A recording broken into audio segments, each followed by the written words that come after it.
Recently जो India का clash हुआ है चाइना के साथ गालवान वैली पे एंड पेंगोंग रीजन पे, जिससे कि इंडिया एंड चाइना के जो रिलेशन है वो और ख़राब होते जा रहे हैं। तो आज इसी चीज़ पे डिस्कस करेंगे। So welcome all you to study in dear channel and current issue analysis में आप सभी का स्वागत है। स्टार्ट करने से पहले हम अपने करंट इशू एनालिसिस में कुछ पॉइंट टू डिस्कस की चर्चा करेंगे ताकि आपको जो अंडरस्टैंडिंग है वो बहुत अच्छे से हो सके। तो क्या हम इसमें आज स्टार्ट करने जा रहे हैं, सबसे पहले ये देखते हैं। सबसे पहले हम देखेंगे कि जो इंडिया का जो लैंड फ्रंटियर है वो किस तरीके से है, चाइना में किस तरीके से सिविल वार हुई थी जिससे कि ताइवान एंड चाइना का एस्पेक्ट हम देखेंगे। इसके बाद हम देखेंगे कि इंडिया की जो बाउंड्री डिस्प्यूट है चाइना के साथ वो कौन कौन सी जगह पे है, इंडिया का चाइना के साथ जो पंचशील एग्रीमेंट था उसमें क्या क्या बातें थी, किस तरीके से चाइना ने तिब्बत को एनेक्स किया था जिससे कि जो बफर स्टेट था इंडिया एंड चाइना के बीच में वो डिसअपियर हो गया था।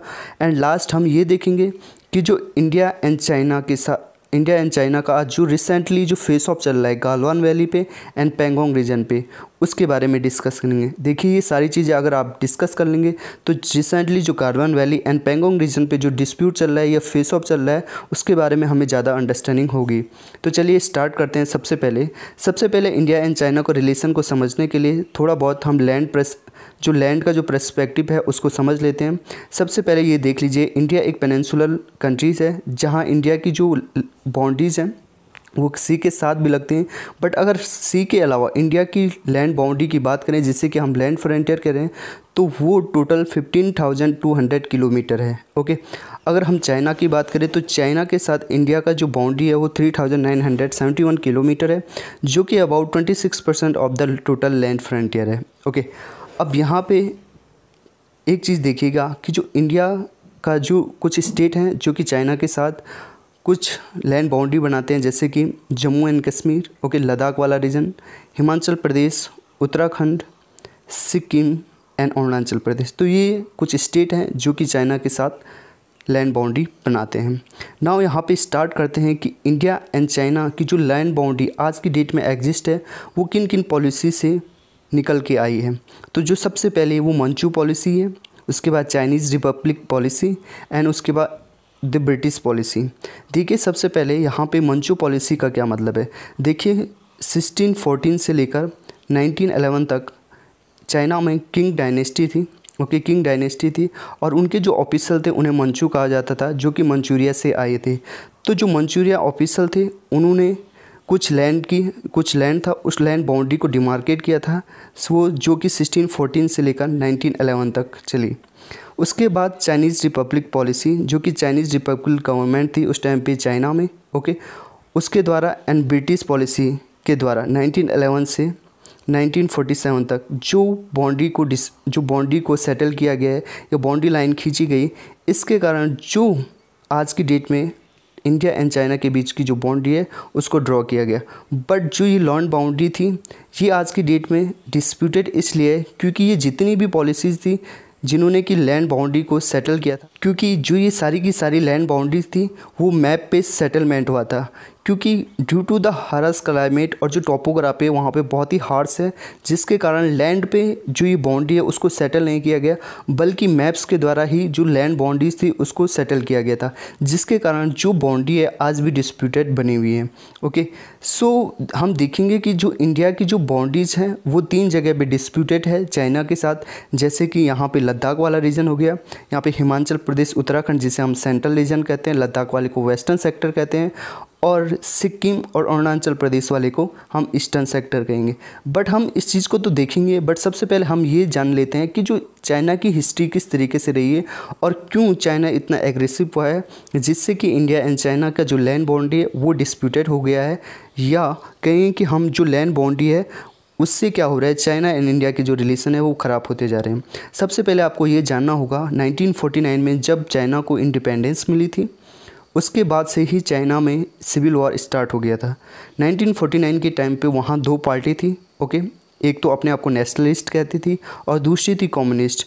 नेशनलिस्ट पार्टी को जो लीड कर रहे थे वो कर रहे थे चिंग काई शेक, ओके, और जो कम्युनिस्ट पार्टी थी उसको लीड कर रहे थे माओ जेडोंग।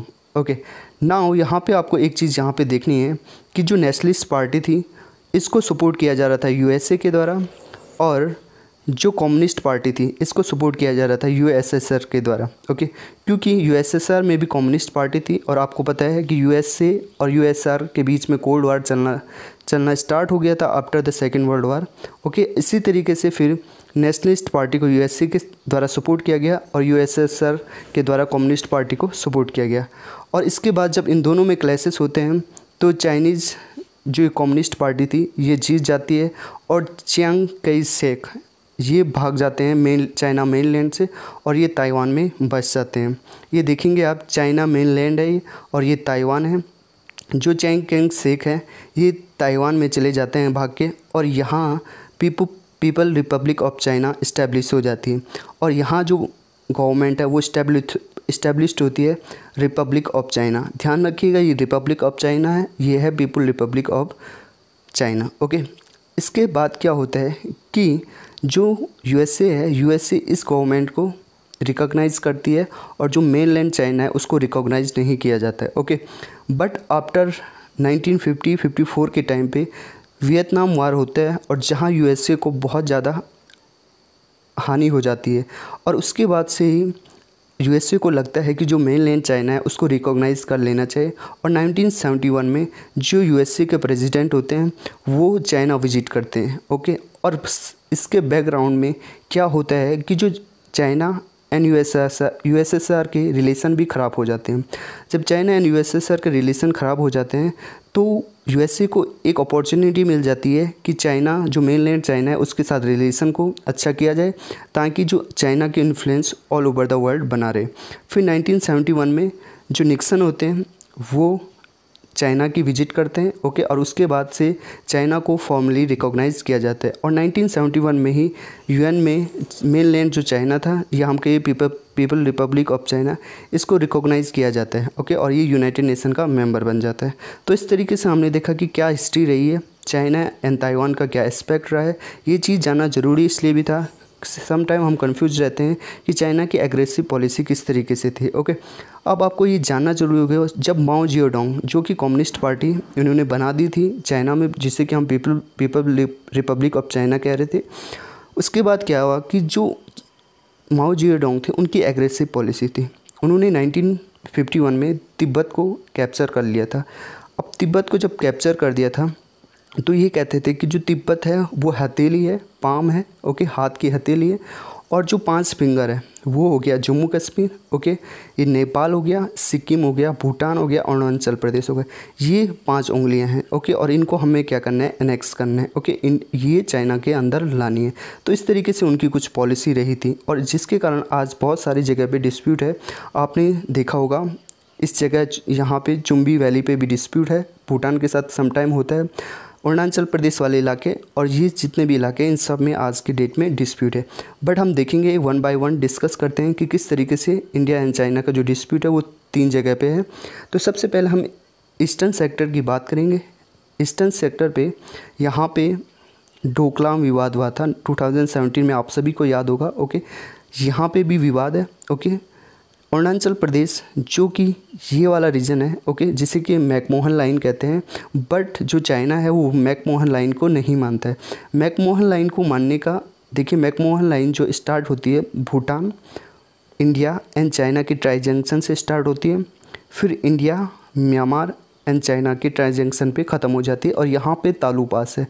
तो जो ये पूरा जो रीजन है इसे मैकमोहन लाइन कहा जाता है।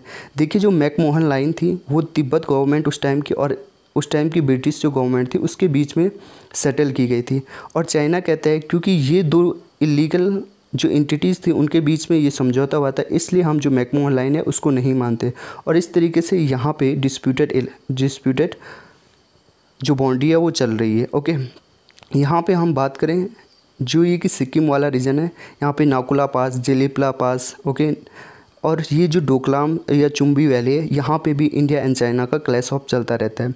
नाउ अगर हम सेंटर सेक्टर की बात करें तो centre sector is least disputed area, जहाँ पे कि उत्तराखंड का कुछ रीजन और वहाँ पे सिक्किम का कुछ रीजन आता है।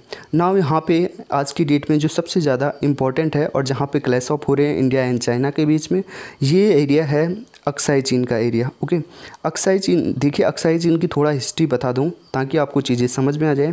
देखिए 1846 में ब्रिटिश गवर्नमेंट ने कश्मीर को एनेक्स कर लिया था, उसके बाद जो ब्रिटेन गवर्नमेंट थी वो अपनी जो नॉर्दर्न फ्रंटियर था उसको एडवांस करना चाह रहा था, और 1865 में डब्ल्यू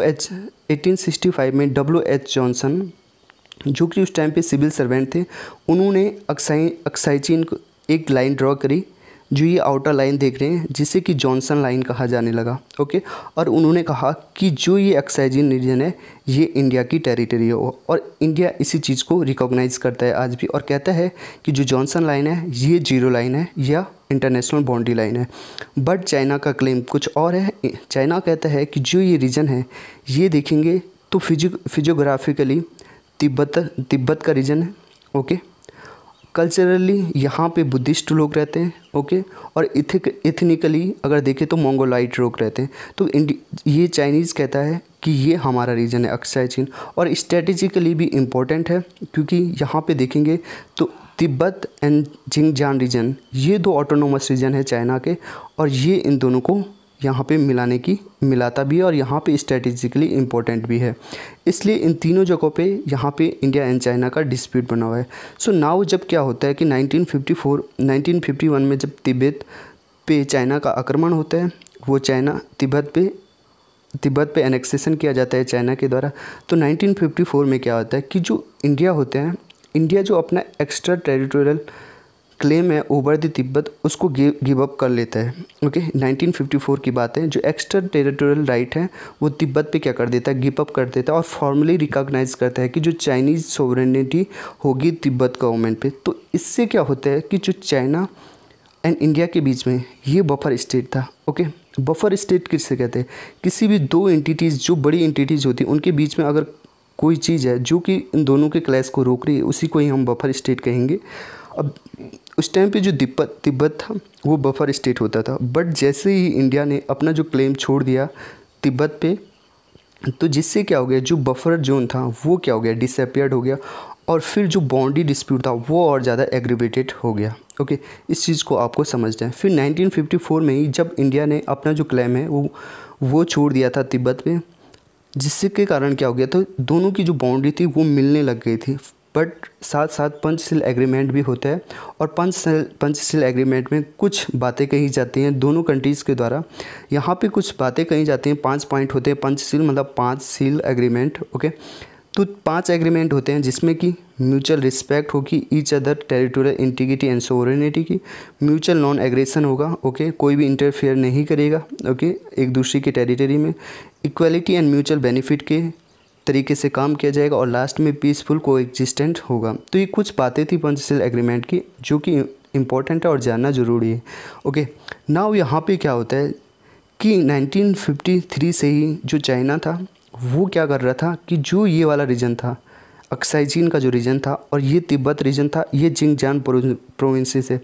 तो इस अक्साई चीन रीजन में यहाँ पे कुछ रोड बना रहा था, मोटरेबल रोड बना रहा था, बट इंडिया को उस टाइम पे पता नहीं था। ओके, और 1957 में जब इन्होंने जो अपनी रोड थी उसको पूरा कर दिया, और फिर एक चाइनीज़ अखबार ने लिखा कि जो चाइना है, चाइना ने अक्साई चीन में जो अपनी एक मोटरेबल रोड बना दी है जो कि जोड़ता है जिंगजांग रीजन को तिब्बत से। ओके, और स्ट्रेटेजिकली भी ये इम्पोर्टेंट है। फिर जाके इंडिया को पता चलता है कि इन्होंने अक्साई चीन रीजन में मोटरेबल रोड बना दी। उसके बाद क्या होता है, उसके बाद यहाँ पे बड़ा मैप है, एक बार ज़रूर देख लीजिएगा, ये वाला जो रीजन है। ओके, उसके बाद क्या होता है कि जो नेहरू होते हैं, नेहरू क्या होते हैं, नेहरू को जब ये पता चलता है कि जो अक्साई चीन से इन्होंने एक रोड बना दी है जो कि जिंगजांग रीजन और तिब्बत रीजन को जोड़ रही है, तो फिर नेहरू क्या करते हैं, एक मेमो सेंड करते हैं चाइनीज़ गवर्नमेंट को, और ऑफिशियली क्लेम करते हैं कि जो अक्साई चीन है वो इंडिया की टेरिटरी है। ओके, ये 1958 की टाइम की बात है। ओके, बट 19 जनवरी 1959 में क्या होता है, जो झू इनलाई वहाँ के उस टाइम के फॉरेन मिनिस्टर होते हैं, झू इनलाई कुछ बातें कहते हैं कि जो चाइना जो आप क्लेम कर रहे हैं अक्साई चीन पे, ये आपका रीजन नहीं बल्कि हमारा रीजन है, और कहते हैं कि इंडिया एंड चाइना के बीच में कभी भी जो लैंड बाउंड्री थी उसको फॉर्मली डिमार्केट नहीं किया गया। देखिए, चाइना का जो व्यू पॉइंट है, चाइना हमेशा ये कहता है कि उस टाइम पे चाइना क्या था, किसी के अंडर था या उस टाइम पे आज़ाद नहीं था, तो उस टाइम की जो जितने भी लैंड बाउंड्री सेटलमेंट हुए हैं वो उस टाइम की जो चाइना गवर्नमेंट थी, जो कि उस टाइम पे आज़ाद नहीं थी, इंडिपेंडेंट नहीं थी, इसलिए ये नॉन लीगल एंटिटीज़ के बीच में जितने भी सेटलमेंट हुए हैं वो लैंड बाउंड्री के हुए हैं। और आज की जो इंडिपेंडेंस चाइना है, आज ये जो कहेगी वही लैंड बाउंड्री होगी, बल्कि में वो नहीं होगी जो पहले की एंटिटीज़ ने लैंड बाउंड्री का सेटलमेंट किया है। इसलिए जू एनलाई ने कहा कि जो इंडिया एंड चाइना के बीच में कभी भी जो लैंड बाउंड्री है वो फॉर्मली डिमार्केटेड नहीं हुई है। ओके, इसके अलावा ये कहते हैं कि जो एक्साइचिन रीजन है वो हमारा रीजन है। और उसके बाद जू एनलाई एक पॉलिसी रखते हैं, ओके, जिसे कि मूमा कहा जाता है। मूमा पॉलिसी में क्या था? मूमा होता है mutual understanding and mutual adjustment, okay. और इंडिया बोलता नहीं, हम रखेंगे मामू पॉलिसी, ओके। मामू पॉलिसी का मतलब होता है म्यूचुअल एडजस्टमेंट, म्यूचुअल अंडरस्टैंडिंग। अब इन दो पॉलिसीज़ में क्या अंतर है, थोड़ा सा मैप दिखा देता हूँ, फिर आपको समझा देता हूँ। देखिए यहाँ पे होता क्या है कि इंडिया कहता है, सॉरी चाइना कहता है कि जो ये वाला रीजन है, मतलब LAC या एक्साइचिन वाला रीजन है, इसमें कहते हैं चाइना एक पॉलिसी रखता है म्यूचुअल अंडरस्टैंडिंग, म्यूचुअल एडजस्टमेंट। कहता है कि म्यूचुअल अंडरस्टैंडिंग मतलब पहले बातचीत करें और फिर लैंड को क्या करें, सेटल करें।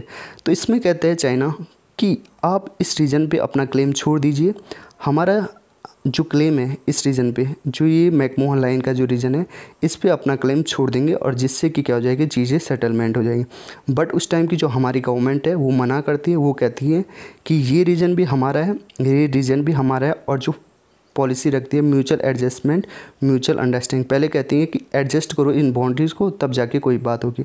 बट इसके बाद क्या होता है कि इंडिया एग्रेसिव हो जाता है और चाइना भी एग्रेसिव हो जाता है, ओके। और फिर इंडिया क्या करते हैं, फॉरवर्ड पॉलिसी करते हैं, फॉरवर्ड पॉलिसी को अपनाते हैं। इसके बाद forward policy in the sense कि इंडिया की जो लैंड बाउंड्रीज थी यहाँ पे अपनी मिलिट्री का डिप्लॉयमेंट कर लेते हैं, ओके। और फिर चाइना भी अपनी मिलिट्री को डिप्लॉयमेंट करता है और जिससे कि क्लैशेस हो जाते हैं। फिर उसके बाद आपको पता ही है इंडिया एंड चाइना वार होता है 1962 में, जहाँ इंडिया डिफीट कर लेता है। बट हमारे जो इंडियंस है वो ब्रेवली फाइट करते हैं उस टाइम पे। और उसके बाद से इंडिया एंड चाइना के बीच में जो डिप्लोमेटिक रिलेशन है वो बिल्कुल ख़त्म हो जाते हैं, ओके। बट आफ्टर 1987 जब राजीव गांधी जी विजिट करते हैं चाइना की, तो फिर से जो म्यूचुअल रिलेशन है इंडिया एंड चाइना के वो धीरे धीरे स्टार्ट होने लग जाते हैं। 1987 से पहले 1979 में भी Vajpayee ji as a foreign minister visit करे थे। बट अगर प्राइम मिनिस्टर लेवल की बात करें तो 1987 से ही ये चीज़ें स्टार्ट हुई थी और फिर धीरे धीरे इंडिया एंड चाइना के रिलेशन थोड़ा सा पटरी पे आने लगे थे, ओके। सो नाउ हमने ये देखा कि अभी तक का जो हिस्ट्री थी वो क्या रही है, ओके। थोड़ा सा ये जो लेक्चर होगा थोड़ा लंबा हो रहा, सो आप इन चीज़ों को देखिएगा, उसके बाद आपको चीज़ें बहुत ज़्यादा आसानी से समझ में आने लगेंगी, ओके। अब देखिए, अब जो रिसेंटली जो फेस ऑफ है वो कहाँ कहाँ पे हो रहा है, इस चीज़ को मैं आपको बताऊंगा ना। यहाँ पे सबसे पहले तो आप ये मैप देख लीजिएगा ताकि आपको चीज़ें ज़्यादा बेहतरी से समझ में आए। देखिए, बहुत सारी जो मीडिया आउटलेट हैं ये कह रही है कि इंडिया, क्योंकि यहाँ पे ये दौलत बेग ओल्दी रोड बना रहा है, जिससे कि चाइना को क्या है, परेशानी है और चाइना डर रहा है हमसे। तो ये भी एक रीज़न है, but it is not the only reason. देखिएगा, ये जो रोड है इंडिया बहुत टाइम से बना रहा है, अभी तक तो चाइना ने कुछ कहा नहीं था, बट राइट नाउ क्यों कह रहा है, क्योंकि कोविड-19 के चलते चाइना को अकेले किया जा रहा है, बहुत सारी कंट्रीज़ के द्वारा आइसोलेट किया जा रहा है। तो चाइना चाहता है कि इंडिया को कि आप उन कंट्रीज़ के साथ मत मिलिए जो कि हमें आइसोलेट कर रहे हैं, क्योंकि आप हमारे साथ बाउंड्री बनाते हैं, अगर आपने कुछ भी किया तो फिर हम आपकी जो टेरिटरी है उसको हड़प लेंगे या फिर आपके साथ डिस्प्यूट करते रहेंगे, ओके। तो आपके लिए ये सही नहीं होगा, इसलिए उन लोगों के साथ मत मिलिए जो कि चाइना को अलग करना चाहते हैं, ओके। तो कुछ इस तरीके से रीज़न है जो कि आज की डेट में चाइना के मन में हो सकते हैं ना। यहाँ पे आप देखिए, ये कारगिल रीजन है। पहले तो आप इस मैप को देखिए, ये रिसेंट मैप है, ये यूनियन टेरिटरी ऑफ लद्दाख है और ये जम्मू एंड कश्मीर है, ओके। अब इसमें गिलगित बाल्टिस्तान इलाका भी है, ये चीज़ आपको ध्यान रखनी है, और अक्साई चीन रीजन भी है, ओके। तो ये POK का रीजन है, ये अक्साई चीन रीजन है, ओके। अब यहाँ पे आप देखिएगा कि ये कारगिल है, ये लेह है, लेह से होते हुए दारबुक, शोक एंड दौलत ओलवेदी ये रोड जा रही है, ओके। अब इस रोड का सिग्निफिकेंस इम्पॉर्टेंट है, और आप फिजिकली अगर देखेंगे तो ये काराकोरम श्रेणी में आता है और काराकोरम के ईस्टर्न साइड में आता है। इस चीज़ को आपको यहाँ पे याद रखनी है। जो ये रीजन है यहाँ पे आप देखेंगे ये सियाचिन का रीजन है, ओके, और ये यहाँ से श्योक रिवर निकलती है, ओके। नाउ यहाँ पे, हाँ, तो यहाँ पे देखिए यहाँ से श्योक रिवर निकलती है, ओके। और अब देखेंगे कि जो गालवान का जो फेस ऑफ है वो किस तरीके से हुआ था, ठीक है। अब वहाँ क्या था, 6 जून को कहा गया था कि पार्शियल डिसएंगेजमेंट हो, दोनों तरफ से पार्शियल डिसएंगेजमेंट हुआ था, ओके। और पार्शियल डिसएंगेजमेंट का मतलब है कि दोनों जो फोर्सेस हैं वो इस पर्टिकुलर पॉइंट पे, जो ये PPV-14 दिख रहा है, यहाँ से पीछे चले जाएंगे, ओके। और इसी चीज़ को देखने के लिए जो जनरल महेश, जो उस टाइम जो इंडिया की तरफ से जो कमांडर थे, ओके, वो यहाँ पे आप देख रहे होंगे ये इंडियन आर्मी ITBP बेस है, ओके। और ये यहाँ से श्योक रिवर आ रही है ऊपर से, ठीक है। और ये गालवान रिवर है जो यहाँ पे इसका मीटिंग पॉइंट है, और इसके श्योक रिवर के ठीक इधर इंडिया आर्मी का ITBP का बेस है, ओके। अब आप यहाँ पे देखेंगे तो जब 6 जून को ये बात हुई थी कि पार्शियल डिसएंगेजमेंट हो गया, तो ITBP के कुछ और इंडियन एयरफोर्स के यहाँ पे ये PP-14 पे आए, ओके। PP-14 मतलब पेट्रोलिंग पॉइंट 14 पे आए देखने के लिए कि क्या रियल में जो चाइनीज़ सोल्जर है वो डिसएंगेज हुए हैं कि नहीं हुए हैं, ओके।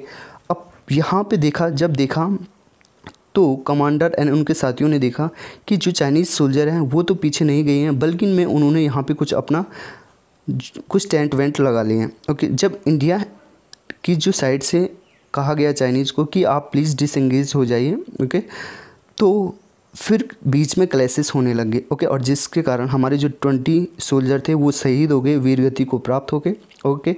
और चाइनीज़ साइड से भी कुछ हानि हुई है जो कि उन्होंने अभी ऑफिशियली डिक्लेयर नहीं की, बट जो इंडिया के जो मीडिया आउटलेट्स हैं वो कह रहे हैं कि 40 से 43 जो उनके सोल्जर हैं वो हो सकता है कि मारे गए होंगे, ओके। तो इस तरीके से आपने देखा कि अब एक चीज़ यहाँ पे थोड़ा बहुत फिजिकल ज्योग्राफी की और ले जाना चाहता हूँ। देखिए श्योक रिवर ऊपर से आ रही है, ओके, काराकोरम श्रेणी से आ रही है, ओके।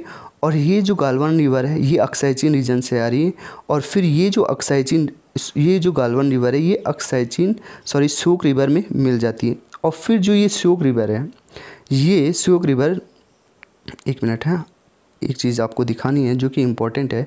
अब जो श्योक रिवर है ये श्योक रिवर इंडस रिवर में मिल जाती है। तो आप कह सकते हैं कि जो गालवान रिवर है वो श्योक रिवर की ट्रिब्यूटरी है, और जो श्योक रिवर है वो इंडस रिवर की ट्रिब्यूटरी। अब देखिए जो ये इंडस रिवर जा रही है, ये इंडस रिवर लेह से होके जाती है, ओके। लेह से होके गिलगित बाल्टिस्तान एरिया से होके हुए यहाँ पे गॉर्ज है वो टर्न होती है और फिर पाकिस्तान में निकलती है, ओके। और जहाँ पे ये हुंजा रिवर है जो कि इसकी ट्रिब्यूटरी है वो यहाँ पे मिलती हैं, ओके। तो थोड़ा बहुत हमने फिजिकल ज्योग्राफी के बारे में भी आपको बता दिया। नाउ आपको यहाँ पे जानना जरूरी है कि जो ये पूरा इलाका है ना, ये लद्दाख का जो इलाका है, इसमें कौन कौन सी चीज़ें हैं, ओके। यहाँ पे सियाचिन ग्लेशियर हो गया, दौलत बेग ओल्दी रोड हो गई, जो मोटरेबल हमने रोड बनाए। अब जो ये रोड है ये अलोंग द श्योक रिवर जा रही है, ये देखेंगे आपकी ये श्योक रिवर है और इसके अलोंग जा रही है, ओके। और जो कि स्ट्रेटेजिकली वेरी वेरी इंपॉर्टेंट है इंडिया के लिए, ओके, ताकि इंडिया नज़र बना के रख सके। इसके अलावा अगर आप देखेंगे तो यहाँ पे ये चुशुल वैली है, ओके, श्योक रिवर के नीचे या पेंगोंग लेक के नीचे चुशुल वैली, जो कि रिसेंटली न्यूज में था, ओके। इसके अलावा जो ये वाला रीजन है, ओके, ये वाला रीजन भी हम देखेंगे। अब नाउ हमने गालवान वैली के बारे में तो जाना। अब यहाँ पे ये देखिएगा, ये यहाँ पे आपको चीज़ें आसानी से समझ, ये लेह है, ये श्योक है, यहाँ पे दारबुक है, ये मुर्गो है, ओके, और ये दौलत बेग ओल्दी है, ओके। ये हमारी न्यू रोड है। यहाँ पे ये डैमचौक इलाका है, ओके, डैमचौक इलाका भी न्यूज में था, और ये आपको याद रखना है कि डैमचौक इलाका यही है। ये चुशुल वैली है। तो ये सारी चीज़ें आपको यहाँ पे याद रखनी है। नाउ पेंगोंग रिवर की बात करते हैं। देखिए पेंगोंग रिवर ये भी लद्दाख वाले रीजन में है, ओके। और एक चीज़ आपको यहाँ पे याद रखनी है कि जो पेंगोंग रिवर है ये एक वेटलैंड रीजन नहीं है। वेटलैंड रीजन सो मोरी है, ओके, सो मोरी। अभी मैं आपको यहाँ पे गूगल अर्थ से एक मैप भी दिखाऊंगा जिससे कि आपको चीज़ें आसानी से समझ में आ जाए, इसलिए इस लेक्चर को पूरा देखिएगा। अब देखिएगा जो पेंगोंग रिवर है वो यहाँ पे, अगर यहाँ जो ये रीजन है ये सैटेलाइट रीजन से दिखाया गया जो कि आसमान से दिख रही हैं और यहाँ पे आप देख रहे हैं ये फिंगर की तरह हैं कुछ, ओके, इसलिए इनको फिंगर्स कहा जाता है। अब देखिए टोटल 8 फिंगर्स हैं, 1 2 3 4 5 6 7 8। अब यहाँ पे इस पिक्चर को देखिएगा आप। अब जब मैंने आपको ये बता दिया तो ये जो रेड लाइन है और जो ये ग्रीन लाइन है, तो जो ये ग्रीन लाइन है इंडिया कहता है कि this is LAC, line of actual control, okay. India कहता है ये LAC है, बट चाइना क्लेम करता है कि this is not LAC, but ये जो ये लाल लाइन है ये LAC है, ओके। अब रिसेंटली क्या हुआ है कि जो इंडिया है, इंडिया स्ट्रेटेजिकली और अब तक इन 4 पॉइंट पे क्या करता था, पेट्रोलिंग करता था, और चाइनीज़ इन 4 पॉइंट पे पेट्रोलिंग करते थे, ओके। और जो ये रीजन है ये और ये इसके बीच का जो रीजन है इसे ग्रे एरिया कहा जाता है, ओके। अब देखेंगे आप कि जो ये रीजन है यहाँ पे इंडिया की कुछ सेटलमेंट है और यहाँ भी कुछ सेटलमेंट है, और यहाँ पे जो मैंने LAC कहा जो कि फिंगर 8 से जाता है, इसके बीच में चाइना ने बहुत सारा अपना सेटलमेंट किया हुआ है, ओके, और यहाँ पे स्ट्रेटेजिकली कंट्रोल करता है। अब यहाँ पे जो फेस ऑफ हुआ है वो 4 फिंगर पे हुआ है, 4th फिंगर पे हुआ, क्योंकि चाइना कहता है कि ये हमारा क्या है, LAC है, और इंडिया कहता है ये हमारा LAC है। अब हुआ क्या है कि यहाँ पे चाइना आगे बढ़ा है और कहा है कि ये चौथा जो पॉइंट है वो भी हमारा है, ओके, और जिसके कारण इंडिया ने इसको रोकने की कोशिश की है और यहाँ पे क्या हो रही है, क्लैशेस हो रहे हैं, ओके। तो इस तरीके से हमने देखा कि जो ये है किस तरीके से पेंगोंग रिवर, पेंगोंग लेक और जुसल वैली और गालवान वैली में किस तरीके से इंडिया एंड चाइना का रिसेंट फेस ऑफ चल रहा है। सो आई होप आपने चीज़ों को बहुत आसानी से समझा होगा। नाउ अब हम चलेंगे गूगल मैप की तरफ जहाँ पे आपको चीज़ें आसानी से और भी बेहतरी से समझ में आएंगी। नाउ यहाँ पे हम गूगल अर्थ की तरफ, गूगल मैप की तरफ आ चुके हैं। सबसे पहले मैं आपको श्रीनगर ले जाना चाहता हूँ और श्रीनगर से हम आएंगे फिर दौलत ओल बेल्दी की तरफ, ओके। यहाँ पे श्रीनगर है, ये देखिएगा आप, और ये कारगिल है, ये लेह है, इस चीज़ को आपको समझना है। अब देखिएगा थोड़ा मैप को जूम करूँगा और श्रीनगर और कारगिल के बीच में आपको द्रास दिखेगा, ओके। ये देखिएगा द्रास का इलाका, okay, which is very important. Dras का इलाका दिखेगा और श्रीनगर और कारगिल के बीच में एक टनल है जिसे कि हम जट मोहर टनल कहते हैं। हाल ही में जो हमारे minister of road and transport है इन्होंने इसको इनॉग्रेट किया था और ये इंपॉर्टेंट है, आपको याद रखना है। और जो ये श्रीनगर से लेह तक का जो रोड जा रही है, ये देखिए ये रोड है, ओके, जो ये रोड जा रही है ये NH1D रोड है, ओके। अब जब आप इस चीज़ पे आ गए हैं तो आगे बढ़ते हैं। श्रीनगर से आप सोनमर्ग होते हुए द्रास, कारगिल, ओके, इसके बाद आप अलसी पहुंच जाइएगा। अलसी इम्पॉर्टेंट इसलिए कह रहा हूँ मैं, अलसी के बारे में जो UPSC है वो प्रीलिम्स में एक बार पूछ चुकी है। एक्चुअली में अलसी में एक टेम्पल कॉम्प्लेक्स है, ओके, जो कि बुद्धिस्ट से रिलेटेड है। इसी तरीके से जो UPSC ने इस पर क्वेश्चन पूछा था, ओके। इसके बाद आप लेह आ जाइए और लेह के ऊपर आपको एक रिवर दिख रही है, ये रिवर, ये है नुब्रा रिवर। इस नुब्रा रिवर के बारे में इंडिया ने रिसेंटली 2019 में क्वेश्चन पूछा था। तो आप देख सकते हैं कि UPSC की इस रीजन पे बहुत ज़्यादा नज़र है, इसलिए आपको इम्पोर्टेंट है ये सारी चीज़ें याद रखना। यहाँ पे हेमिस नेशनल पार्क है जो कि इंडिया का सबसे बड़ा नेशनल पार्क है। आप लेह से होके हेमिस आइए, ओके, और हेमिस के बाद आप दारबुक चले जाइए, ओके, और दारबुक के बाद आप देखिए ये रोड है, ओके। दारबुक के पास हम जाएंगे और इस श्योक रिवर को आप फॉलो कीजिए। अब यहाँ पे देखिएगा ये रिवर है और ये सफ़ेद सफ़ेद आपको दिख रहा होगा।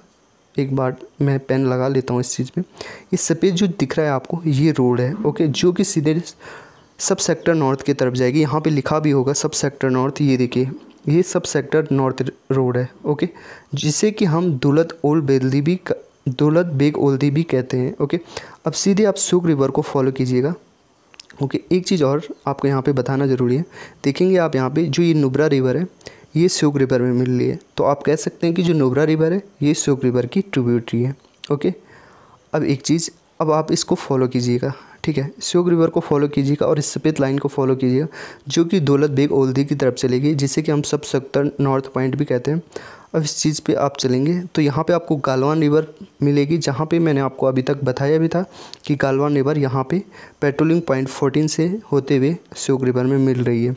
अब इस श्योक रिवर को आप फॉलो कीजिए। अब यहाँ पे मुर्गो दिखेगा, मुर्गो पे यहाँ पे एक ये ब्रिज है और इस ब्रिज का नाम ज़रूर बताइएगा कमेंट बॉक्स में। अगर आपने बता दिया तो इस ब्रिज का नाम है कर्नल चिंगवांग ब्रिज है। मेरे को ढंग से नाम याद नहीं आ रहा, बट आप ज़रूर बताइएगा। कर्नल चिंगवांग ब्रिज है जो हाल ही में ministry of road and transport के जो मिनिस्टर हैं उन्होंने इसको इनॉग्रेट किया था होम मिनिस्टर के साथ। ओके, अब यहाँ पे आपको मुर्गो दिखेगा, मुर्गो भी इंपॉर्टेंट है, और मुर्गो से आप यहाँ पे राइट हैंड साइड की तरफ चलिएगा।